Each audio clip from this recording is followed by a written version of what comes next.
The graceful curves of floral motifs frame a radiant portrayal of a woman's profile. Probably many people have seen this style, which is attributed to Alfons Mucha, a Czech commercial designer. Born in 1860, he learned the art in Vienna, and moved to Paris and worked for a publishing firm as a book illustrator. His rise to fame in Paris began at the end of 1894, when his poster for Sarah Bernhardt's play, Gismonda, gained widespread acclaim. He suddenly rose to a leading figure of the Art Nouveau movement, which was in vogue at the time, and went on to design advertisements and packaging for a wide range of products and theaters. However, Mucha was far more than just a successful commercial artist. His true self was that of a passionate artist, driven by grand ideals of the art and a deep love for his homeland. He had a conviction that art must transcend fleeting trends and pursue universal beauty.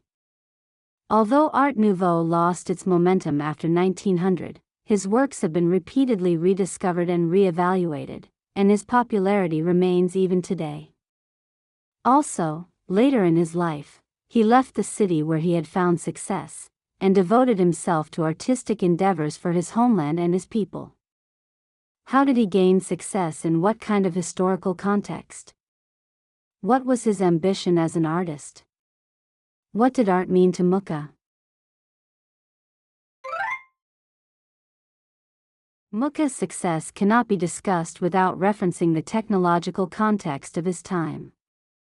Most of his works as a designer were created using lithography, a printing method using a flat stone or metal plate developed in the 18th century, which enabled mass reproduction of colorful and intricate designs. This technology drastically changed the way people enjoyed art. Whereas traditional painters of fine art created single unique pieces of work, Mucha approached design with the expectation that it would be reproduced with printing. In other words, he optimized his design for printing from the beginning, rather than just painting a picture and later printing it. He conceived of paintings not as unique objects, but as things meant to be reproduced. He had worked as a book illustrator in a printing house, so he became intimately familiar with the nature of printing techniques. Sarah Bernhardt, who helped launch Mucha's career, became an icon of a rapidly changing era. She was a leading stage actor and a visionary businessperson at the same time. She earned huge profits by selling mass-produced posters of her play. Today, it is commonplace to buy posters or photo books of favorite movie stars, but in Europe, this practice first began during this period. Mucha became popular as his posters of a famous actor spread throughout the city, and were eagerly collected by many people. The improvements in printing technology provided a new way to enjoy art to the public, and Sarah Bernhardt and Alfons Mucha successfully tapped into this demand.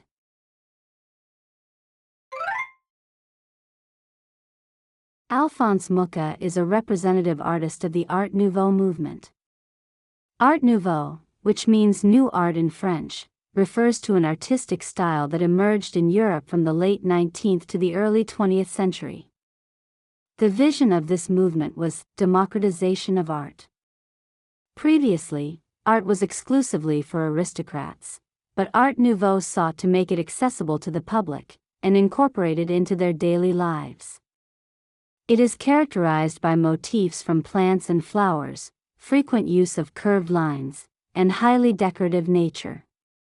The artists of Art Nouveau believed that art is as essential to civic life as bread and air, and they saw their movement as social art to provide such necessities to the public. Mucha might be among the most passionate advocates of this vision. He wrote, "Decorative prints to be hung on the wall were affordable and accessible to anybody, spreading widely among ordinary citizens. What I aimed for was not art for the wealthy, but one that could be enjoyed by everyone." He was committed to lithography, partly because it made his works mass-produced and affordable for ordinary citizens. Also, when he held exhibitions in the US, he didn't accept entrance fees, from his belief that art was for everyone. It is said that he had a dispute with his wife, since he turned down an opportunity to earn enormous profits. Moreover, he published Documents Decoratives, a compilation of his ideas for decorative designs, generously sharing his techniques with the world. This might be from his loyalty to the spirit of art for the people, or possibly from his confidence that others could not easily imitate him.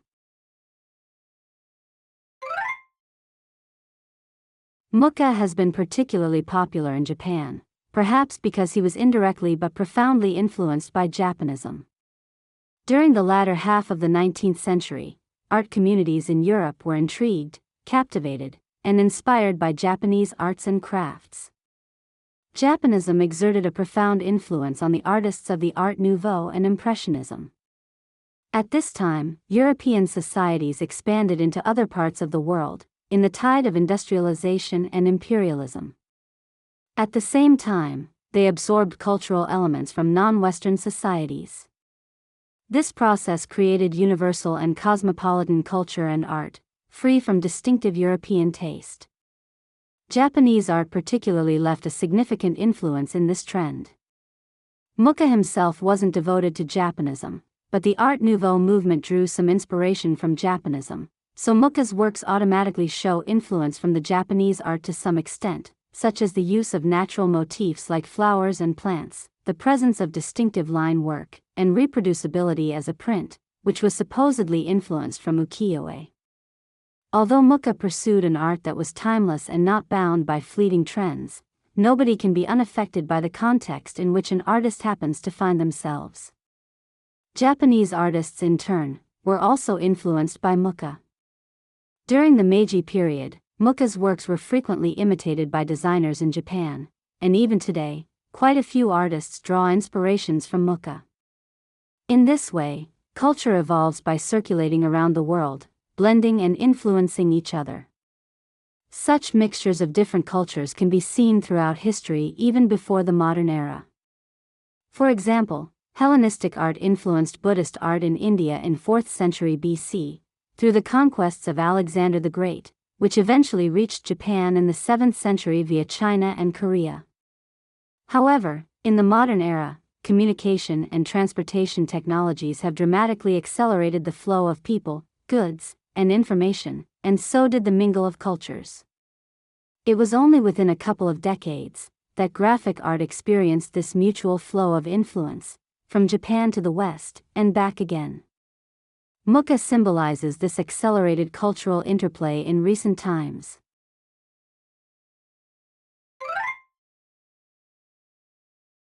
Best-known works by Muka are lithographic commercial designs, such as Zodiac and Job. However, being a designer was just one aspect of his persona. He was at heart a painter with ideals and a sense of purpose, and his work as a commercial designer was merely a means to fulfill his true calling. In 1910, the 50-year-old artist left Paris for his native Czech. He rented a large studio to begin work on The Slav Epic, a 20-piece series that magnificently portrays the myths and history of the Slavs and the Czech people. Shifting away from his previous Art Nouveau style, these works feature accurate drafting and classical academic style with oil painting. He said, "Back in 1900, I was already determined to dedicate the rest of my life to a certain mission. I hope that these works will awaken and reinforce our nationalistic feelings." Also, he created designs for paper money and postage stamps for Czechoslovakia, which became independent from the Austro-Hungarian Empire in 1918, free of charge.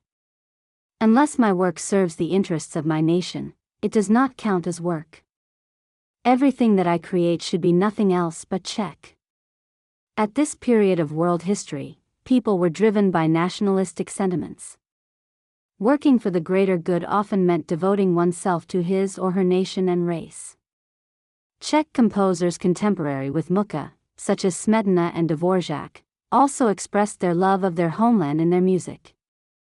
When Muka visited the U.S. to collect funding for the project of the Slav Epic, he reportedly listened to, and was deeply touched by Smetana's symphonic poem, My Homeland. This was the prevailing mood of this period.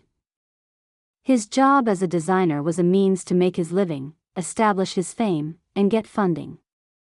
His real calling was to serve as an artist, for ideals and the cause. In his latest years, his vision reached out to all humanity, transcending national borders. He planned a 3-panel series portraying the ideals of humankind, titled The Age of Love, Wisdom, Reason, yet he died at 79 before their completion.